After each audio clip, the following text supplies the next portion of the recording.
할렐루야. 사랑하는 대강의 가족 여러분, 오늘 하루도 하나님의 말씀과 동행하는 삶이 되길 소망합니다. 오늘 함께 나눌 하나님의 말씀은 마태복음 22장 23절에서 30절 말씀입니다.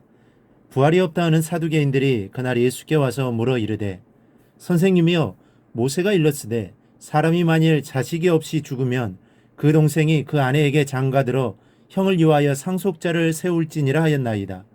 우리 중에 칠형제가 있었는데 마지가 장가들었다가 죽어 상속자가 없으므로 그 아내를 그 동생에게 물려주고 그 둘째와 셋째로 일곱째까지 그렇게 하다가 최후에 그 여자도 죽었나이다. 그런즉 그들이 다 그를 취하였으니 부활 때에 일곱 중에 누구의 아내가 되리이까? 예수께서 대답하여 이르시되 너희가 성경도 하나님의 능력도 알지 못하는 거로 오해하였도다. 부활 때에는 장가도 아니가고 시집도 아니가고 하늘에 있는 천사들과 같으니라. 아멘. 이스라엘에는 계대결혼 제도가 있었습니다. 이 계대결혼이라는 말은 형제 중 자손이 없이 사망한 형제가 있을 때 가장 가까운 친족이 고멜, 즉 구속자가 되어 그 사망한 부인을 아내로 맡거나 동침하여 아들이 나오면 그 아들은 그 사망한 자의 족보에 올라가 기업을 잇게 하는 것입니다.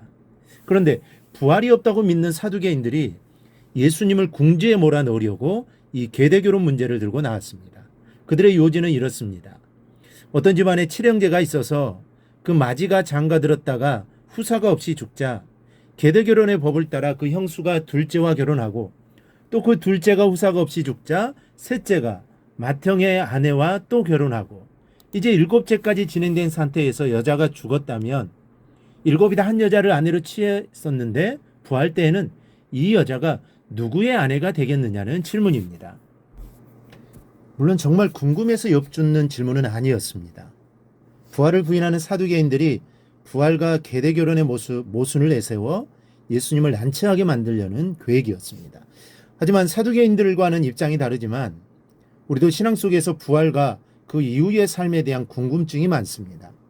오늘 사두개인들이 질문한 일들이 현재는 일어날 일이 없지만 만약 그렇다면 진짜 어떻게 될까 궁금하기도 합니다. 바울은 일명 부활장이라고 불리는 고린도전서 15장에서 우리의 부활의 모습을 언급하기는 했지만 우리의 알고자 하는 욕심에는 부족합니다. 다시 살 때는 우리의 몸은 과연 어떠할 것인지, 부활 후 이 땅에 살 동안 맺은 인간관계는 어떻게 될 것인지, 이 세상에서 같지는 않을 것이라고 믿으면서도 참 궁금해지는 것이 많습니다. 오늘 사두개인들의 질문에는 주님은 두 가지를 지어가십니다. 29절을 보면 너희가 성경도 하나님의 능력도 알지 못하는 거로 오해하였도다 라는 것입니다. 사두개인들은 귀족적인 제사장 가문에 속한 자들로 성전의 소득으로 생활하던 사람들입니다. 이 사두개라는 명칭은 솔로몬 시대의 대제사장이던 사독의 이름에서 유래된 것으로 추정됩니다. 그러니 이들은 성경에 대해 아주 자세히 알고 있는 무리입니다.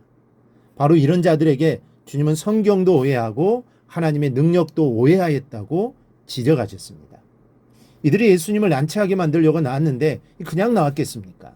성경을 보고 또 보고 연구하고 아마 연구해서 나왔을 것입니다. 이미 말씀드렸듯이 사두개인들은 모세오경을 뒤져 신명기 25장 5절 이하의 계대결혼 제도를 끄집어내어 부활의 모순을 주장했습니다. 부활이 있다면 이 문제를 어떻게 해결할 수 있느냐고 질문을 던진 것입니다. 이스라엘 역사에서 이 제도가 어느 정도 철저히 준수되었는지 알 수는 없지만 율법을 중시하던 그들로서는 거역할 수 없는 명령이었던 것입니다. 이렇듯 사두개인들은 이러한 모세 율법의 명령을 중시했으며 특히 그들은 계대결혼 제도가 부활이 없음을 증명하는 것으로 보았던 것입니다. 사두개인들이 모세 오경에 있는 모세 율법을 인용했듯이 주님께서도 출애굽기 3장 6절 말씀이 있는 곳으로 가셔서 아예 모세의 말이 아닌 하나님께서 모세를 상대로 하여 직접 말씀하신 것으로 답변합니다. 나는 아브라함의 하나님, 이삭의 하나님, 야곱의 하나님이니라.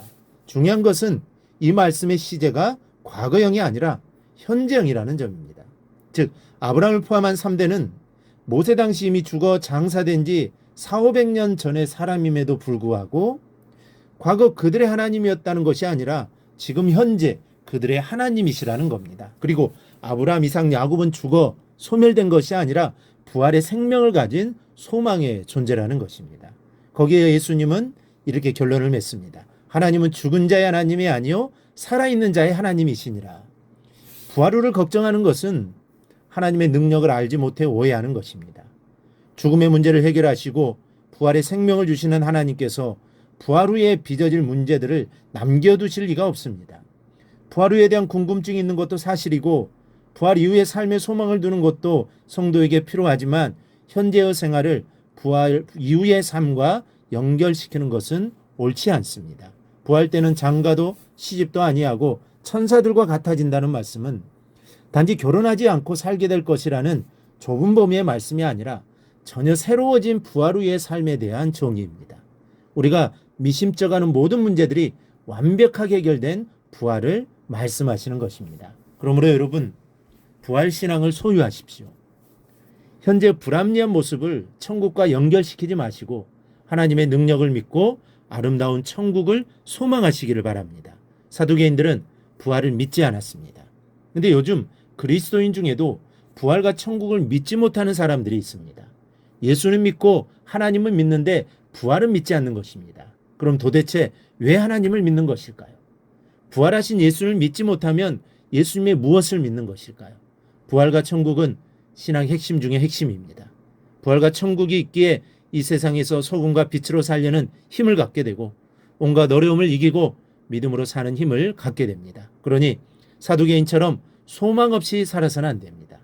믿고 소망 있는 자가 되십시오.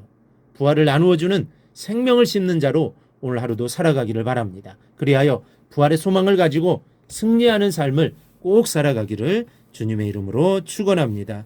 오늘 묵상한 말씀을 굳게 잡고 삶으로 실천하며 살아내는 대강의 모든 성도들이 되기를 축복합니다.